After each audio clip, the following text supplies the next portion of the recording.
The problem is the monopoly game, which is controlled by the Federal Reserve, the private bank, which is actually controlled out of London, is manipulating all the dollars to put them out, put more and more people into debt. So the illusion of equity they have in real estate is coming apart.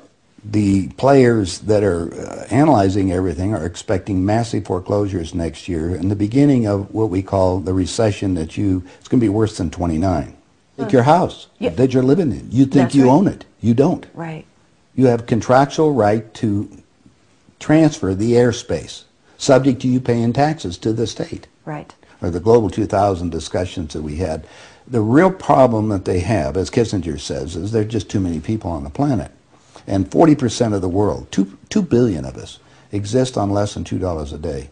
The summary of the Global 2000 report I put up on my website, nohoax.com, but if you look at it, it makes sense to get rid of people. So what they said, they're going to make godlike decisions on who lives and who dies.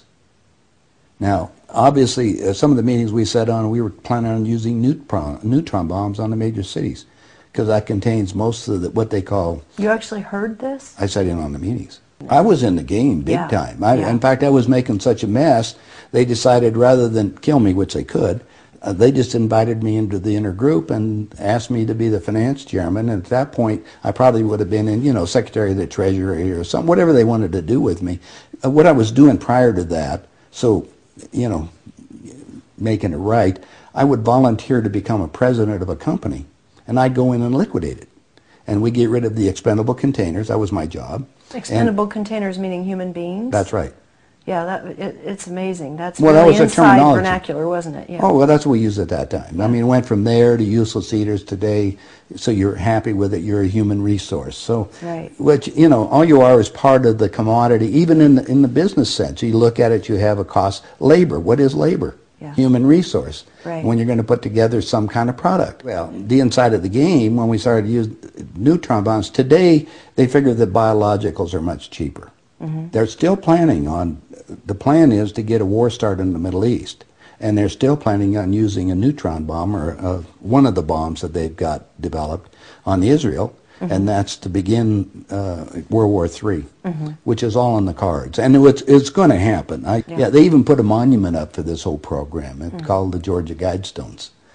Outside of Atlanta, know, and they've got it all set down there. It's all in 8 languages. They want basically it's fait accompli as far as they're concerned. It's just to get the thing going in the Middle East, and it's not going fast enough. I mean, Carter put this thing in, so we have the Plan 2000 with the war starting in the year 2000 in the Middle East. Reduce the population of the planet down to 500 million. Have one world currency under the Homeland Security, or FEMA, if you want to call it. They're going to declare an emergency, which are going to shut down everything. My friends, my CIA associates, I don't even call them friends anymore. CIA is crooks in action. They're all professional liars. I mean, they got to be if they have that job. So you have to look at what they're doing. Anyway, they're so concerned they're leaving the country too. Most of them are going to Latin America. Meanwhile, they're closing in every day right now, just closing in to make it so we're going to be set up in these enemy prisoner war camps. I published a book. It's called Chaos in America. In it, I was asked to build an enemy prisoner war camp. I put the contract in this book, so you can read it for yourself. This is in downtown Las Vegas, right on the railroad tracks. It says enemy prisoner war camp. They're all on top, and they're building them all the way across the United States right now. Bush signed an executive order taking the old forts and the army places that we shut down to get those organized to hold the so-called dissidents. Now, what's the definition of a dissident? And the problem is that we're going to enslave ourselves, because most of the people want to keep having food coming in, and you're going to follow the line. You're just walking yourself into your own prison camp. Then we're going to come down to the extermination, just like World War II. Well, Phil and I have lectured together. I know Phil Snyder. He's dead now. Yeah, I know he's dead. And so what about what he was saying about the number of bases at that time? I think it was 129 bases before he died. Underground had already been built. Is that all for the elite? Yeah. Really? What are they going to do with the rest of the people? They just get rid of them, leave them above ground, and be radiated. Now, my son happens to be a nuclear physicist. Spent the last 3.5 years in a secret city in Russia. They're about 12 years ahead of us. They have 22,000 nuclear warheads. And of course, we're the target. The Soviets have 3 nuclear submarines on the west coast and 3 on the east coast. They're about 2 football fields in length, 5 stories tall, and they all are nuclear power and aimed at our major cities. Okay. West Coast gone. Well, because the plan is the northern hemisphere is where they're going to release the nuclear bombs, and the theory was that the winds from the North Pole that are coming down, because that's increasing drastically, Right. will go to the equator, and there will be very little spillover because of the reverse of the winds, because of the southern hemisphere. Okay. So therefore, the nuclear radiation here will be a lot more than the southern hemisphere. And this is a fait accompli, you believe? Oh, We're they really- think so. Oh, yeah, they think they've won. That's the reason why they don't bother about me talking about it. They don't care whether you know or not. What are you going to do about it? And you have no idea what China is until you go over there for yourself. With 1,300,000,000, you understand, almost, well, a little over 4 times our population. Right. It's, you know, I spent some time over there and I had some government friends. They think what they're going to do is let the West go have its fight.